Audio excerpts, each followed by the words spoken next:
ሃይ እንዴት ናችሁ? እግዚአብሔር ይመስገን እኔ ደህና ነኝ አለው።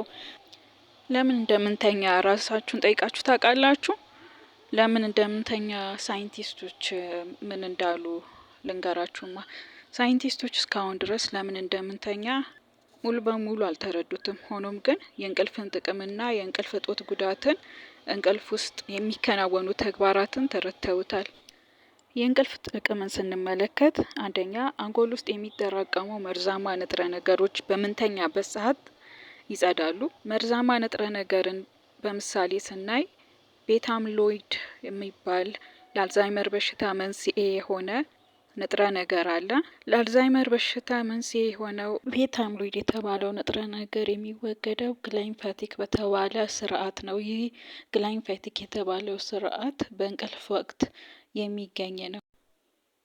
አይገርምም? እንቅልፍ ለአልዛይመር በሽታ መድኃኒት የሆነ ስርዓት እንዳለው።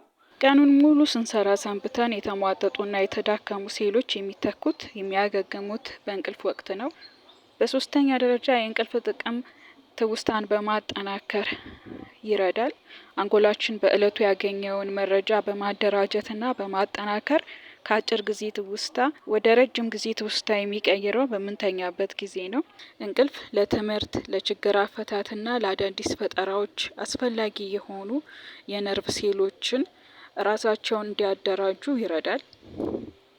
ለእድገትና ለጥገና የሚረዱ ሆርሞኖች እንዲሁም የምግብ ፍላጎትን የሚቆጣጠሩ ሆርሞኖች የሚመነጩትና ሚዛናቸውን የሚጠብቁት በእንቅልፍ ወቅት ነው። ከጥናቶች ተነስተው የተሰጡ ማጠቃለያዎች እንደሚያመለክቱት ስር የሰደደ የእንቅልፍ እጦት ወይም ጥራት ያለው እንቅልፍ ማጣት የሚያስከትላቸው በሽታዎች እንደ ከፍተኛ የደም ግፊት፣ የልብና የደም ቧንቧ በሽታዎችን፣ የስኳር በሽታን፣ የመንፈስ ጭንቀትን፣ ከመጠን በላይ ውፍረትንና እንዲሁም ለመሳሰሉ የጤና ችግሮችን ያጋልጣል። እንቅልፍ ለእለት ተእለት እንቅስቃሴ አስፈላጊ ነገር ነው።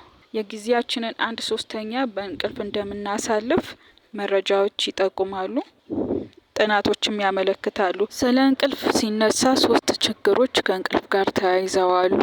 ወደ እንቅልፍ የመሄድ ችግር ያለባቸው ሰዎች አሉ። እንቅልፍ ውስጥ የመቆየት የችግር ያለባቸው ሰዎች አሉ። እንዲሁም ደግሞ በመሀል በእንቅልፍ መሀል የሚያነቃ የሚረብሽ ነገር ያለባቸው ሰዎች አሉ። እነኚህን የእንቅልፍ ችግሮች ለመቅረፍ እና ውጤታማ የእንቅልፍ ልማዶችን ለማዳበር የተወሰኑ ነጥቦች በባለሙያዎች የተጠቀሰ ነገር አለ። ከነኛም ውስጥ በየቀኑ ተመሳሳይ ሰዓትን መተኛት ማስለመድ፣ ተመሳሳይ እንቅልፍ ሰዓት መኖር አንዱ ውጤታማ መፍትሄ ነው። ሁለተኛ ደግሞ የመኝታ ክፍልን ቀዝቃዛና የማይረብሽ ብርሃን ያለበትና ጸጥ ያለ ማድረግ ሁለተኛው መፍትሄ ነው። ከዚህ ጋር ተያይዞ ደግሞ ቴሌቪዥን ስር የሚተኙ ሶፋ ላይ አዘውትሮ መተኛት ለአዋቂዎችም ሆነ ለህፃናት ተስማሚ አይደለም። ይበልጥ ደግሞ ለህፃናት በጣም አስጊ ነው። ሶፋ ለረጅም ጊዜ እንቅልፍ ለዘውትር ለሆነ ተመራጭ አይደለም። ተመራጭ ያልሆነበት ምክንያት አንደኛው የአከርካሪ አጥንት መዛባት ስለሚያስከትል ነው። ሶፋዎች የተሰሩት ለመቀመጥ እንጂ ለመተኛት አይደለም።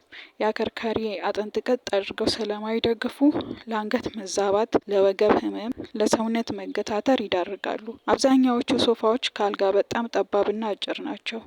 ይህም በሚተኙበት ጊዜ እንደ ልብ ለመገለባበጥ ስለሚያስቸግር የደም ዝውውር እንዲቀንስ እና እጅና እግር እንዲደነዝዝ ሊያደርግም ይችላል። የሶፋ ጨርቆች እንደ አልጋ ፍራሽ አየር የማሳለፍ አቅማቸው ዝቅተኛ በመሆኑ የሰውነት ሙቀትን አፍነው ይይዛሉ።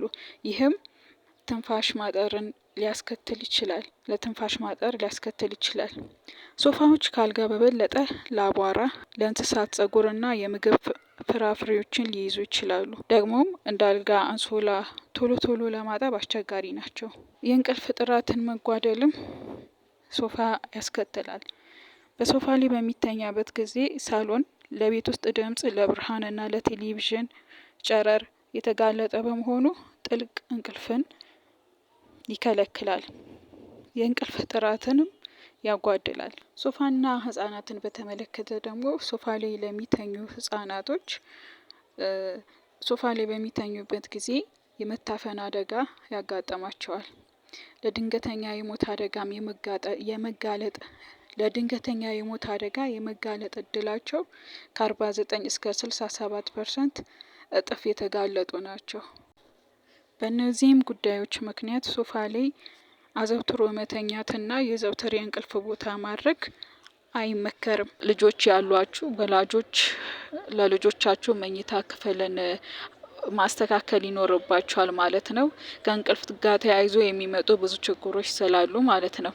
የመኝታ ክፍልን ቀዝቃዛና የማይረብሽ ብርሃን ያለበት ማድረግ፣ ጸጥ ያለ ማድረግ የሁላችንም ግዴታ ነው መኝታ ክፍላችንን ስናዘጋጅ። ስለዚህ መኝታ ክፍል ሶፋ ላይ የሚተኛ ሰው ሶፋ ላይ መተኛት የለበትም። ምክንያቱም የእንቅልፍ ችግር የእንቅልፍ ዲዞርደር ያጋጥመዋል። ያ ደግሞ ተያይዞ ብዙ የጤና እክሎች ችግሮችን ስለሚያመጣ ለዚህም ይህንን መቅረፍ ይኖርባችኋል ማለት ነው። ስለዚህ ለልጆቻችሁ ወላጆች መኝታቸውን ማዘጋጀት ይኖርባችኋል። የማይረብሽ ብርሃንና ጸጥ ያለ ማድረግ እና ደግሞ ቦታ መቀየር እና ደግሞ ከሶፋ መሬት ይሻላል፣ መሬት ላይ መተኛት።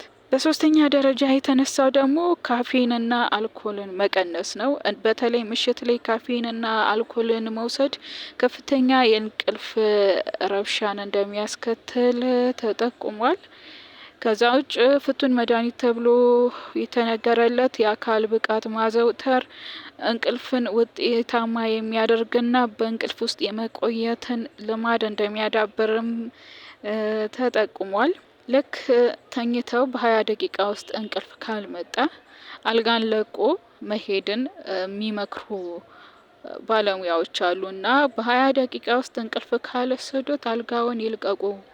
አልጋውን ከለቀቁ በኋላ ቤት ውስጥ ስራ ካለ ስራ መስራት፣ ከሌለ ደግሞ ስራም ፈጥሮም ቢሆን መስራት ነው ብለው የሚል ምክር ይለግሳሉ።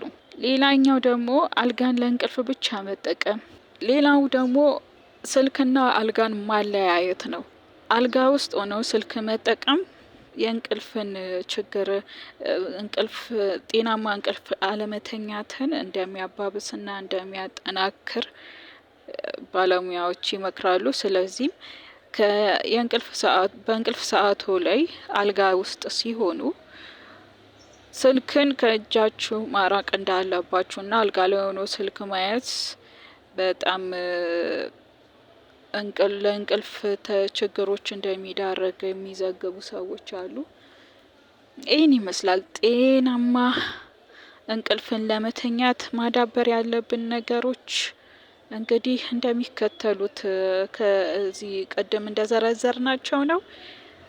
ያው ሳጠቃልለው ውጤታማ የእንቅልፍ ልማዶች ተብለው የሚጠቀሱት በየቀኑ ተመሳሳይ ሰዓት መተኛት፣ የእንቅልፍ ሰዓትን ማስለመድ ለሰውነት፣ በሁለተኛ ደረጃ የመኝታ ክፍልን ቀዝቃዛ የማይረብሽ ብርሃንና ጸጥ ያለ ማድረግ፣ በሶስተኛ ደረጃ ደግሞ የሚጠቀሰው አልኮልና ካፌን ነገሮችን ምሽት ላይ መውሰድ መቀነስ፣ ካልሆነ ማቆም፣ የአካል ብቃት ማዘውተር፣ የሚያዝናና የቅድመ እንቅልፍ ልምድን መፍጠር ይለያያል። አሁን የሚያዝናና የቅድመ እንቅልፍ ልምድን መፍጠር ሲባል አንዳንዱ የሚያዝናናው አምላኩን ተገናኝቶ የሚያድር አለ። ወደ አምላኩ ጸሎት አድርሶ ቃል አንብቦ የሚተኛ ሰው አለ። እንግዲህ እንደ የግለሰቡ ይለያያል። የሚያዝናናቸውን የቅድመ እንቅልፍ ልምድን መፍጠርን እንደ አንድ መፍትሄ ይወሰዳል። አልጋን ለእንቅልፍ ብቻ መጠቀም፣ አልጋ ላይ ስልክን ይዞ አለመዋል፣ ላፕቶፕ አለመጠቀም፣ ቢሮ አለማድረግ ማለት ነው። እነኚህ አብዛኛውን ጊዜ ወረቀት ይዞ አልጋ ላይ የሚያሳልፍ አለ፣ ምን አለ። በተለያየ ምክንያት ግን በተቻለ መጠን አልጋን ለእንቅልፍ ብቻ መጠቀምን በዋናነት ይመከራል። ለእንቅልፍ ከሄዱ በኋላ ደግሞ ተኝተው እንቅልፍ ካልወሰዱ በ20 ደቂቃ ውስጥ እንቅልፍ ካልወሰዱ አልጋውን ይልቀቁ የሚልም ምክር ባለሙያዎች ይለግሳሉ። ስልክና አልጋን ማለያየት፣ ማራራት፣ ስልክ የመኝታ ቦታ ላይ ማዕቀብ ይጣልበት የሚባል ምክር አለ። እነኝህን ምክሮች ተግባራዊ በማድረግ እንግዲህ የእንቅልፍ ችግርን መቅረፍ እና መክታት ይቻላል። ካልሆነ ደግሞ የህክምና አማራጮችን መጠቀም ነው። የባሰ ችግር ካለ በእነኚህ ልምምዶች የማይቀረፍ ከሆነ የህክምና አማራጮችን የህክምና ባለሙያዎችን ማግኘት ይመከራል።